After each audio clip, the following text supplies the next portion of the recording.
fellow crafters and paper artisans. It's Chandra with Stockton Stuff. I am here for Handmade Hump Day, and I am going to show you how to make the bag that I made the other day with my for my UK challenge. Actually, it was last week's bag.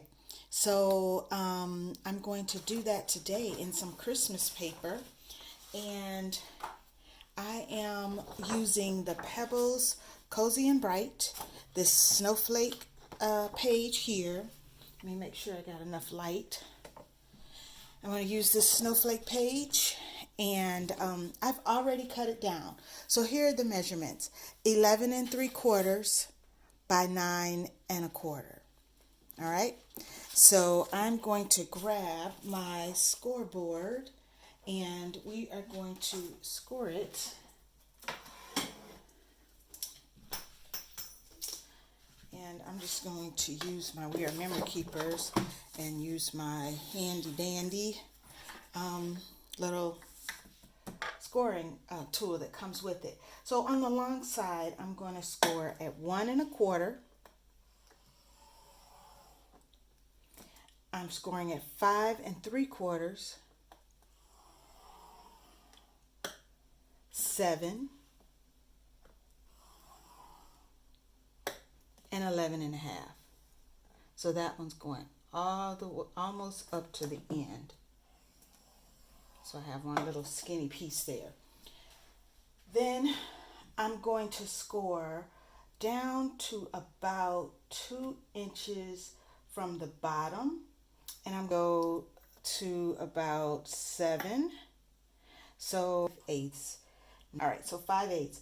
And then I'm going to come all the way over to 6 3/8.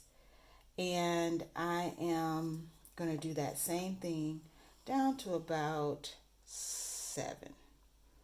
So just remember, whatever size, I played with the measurements. This isn't my design, but her bag was, she did a 6-inch paper, 6 1/4, so I made mine 9.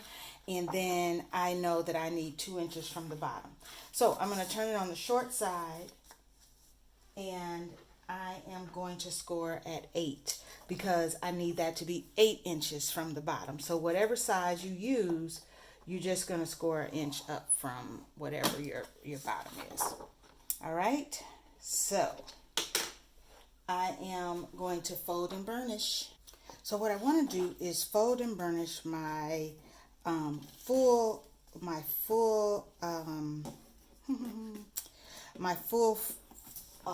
score lines, not those ones that we just did down to the 7-inch mark.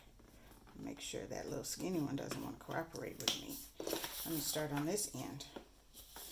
So I want to get these down. Maybe I did not score. There we go. I was going to say, sometimes when I'm using paper that's not like heavy cardstock, I don't want to be heavy-handed with it, because I have actually scored it too hard and ripped it a little bit. And so that makes me mad, especially when I like the paper and if I don't have another piece. So I try to be careful, and sometimes I'm not scoring hard enough. And so you see that other little line is in there, so I'm going to fold it in to kind of give it that fold. And then we had the one over here, because that's also going to be the edge of my bag. All right. Now, of course, just like with anything we do, we are going to do our little tabs on here. Okay, I should not have snipped that one, but that's all right. I'm going to make it work. That is my 5/8 one, but it's all going to fold over, so I'm not going to stress about it. You know, sometimes we make a mistake and we fix it. I will put the measurements down below, but I will not mess those up for you. How about that? And I'm just making a little triangles in here, and I'm going to cut this little tiny one out totally and do my little tabs, or I don't know, miter. Some people call it miter, some people call it tabs. All right, I think I'm going to use, I'm trying to decide, let's see if this is going to fit my tape since my folder was a little janky. All right, yes. So I'm putting double-sided tape there on that skinny edge. And let's get this out of the way again. I'm going to burnish. Okay. And I want to make sure that I've got my bottom pieces up and burnished. And remember, that one really shouldn't be cut. But we will make sure that we get it glued in really well. So we won't stress about it, because sometimes it happens and we keep going with the flow, especially if it's not something that's going to be seen. Got a little bit of tape there.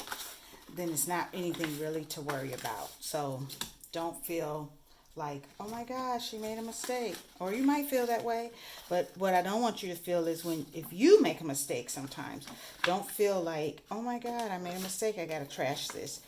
Look at it and figure out, is that going to really make or break this project? And if it isn't, then figure out how you can make it work, all right? Because sometimes that makes you a better crafter, honestly, when you can figure out how to kind of adjust. I'll call it adjusting. So when you can figure out how to adjust, it does help make you a better crafter, because the key is seeing it. I'm going to pull these out. I've removed my tape. I guess I should talk, since this is a tutorial, not share words of wisdom, but share words of crafting. And so I'm going to line that up. And that's not even a really good line up. That's right, I'll trim it at the top. Again, sometimes things happen. You just keep going with the flow. So now there's my bag coming together. Okay. So I've got my little pinch sides in there, and then I've got my bottom, which you can decide if you want to use glue or tape or whatever. Now you see I cut there. It's not going to bother anything, because that's going to be on the inside and it's not that big of a deal.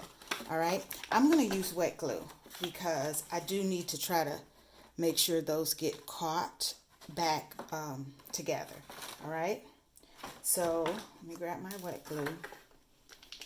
I need to refill my Barely Arts. I find myself shaking it too much because it needs a refill. And I think how I messed myself up with that is I probably should have made sure that I scored from the other end when I was doing my little center flaps. So, and then I'm going to put a little there. Now, I have this, now you have to find your own thing. I have this kind of blocky ruler, and so I'm going to put it down on my desk and just kind of make sure that my glue is sticking. Sorry about the knocking. It's nice and heavy. It's acrylic. I think I got it at Staples. It's supposed to be pretty, but it kind of comes in handy for my crafting. All right. So there's my bag, which is so super easy and simple. I'm going to just kind of burnish this top because that's where my belly bag goes. Now, I like this bag, but it is really a thin bag. It's not going to give you a lot of goodies to put in there. But, let's see here. Oh, how about we do inches? It is about 1 1/4 inches wide and about 8 inches tall. So, Christmas time, a pair of socks, some hot cocoa, or a notebook, a traveler's journal, you know, those are the kind of things that would fit in here. So the way that you would decorate it, now you can make your belly band as wide as you want. You can decide what you're going to put. You know, I could do a snowflake and do a belly band.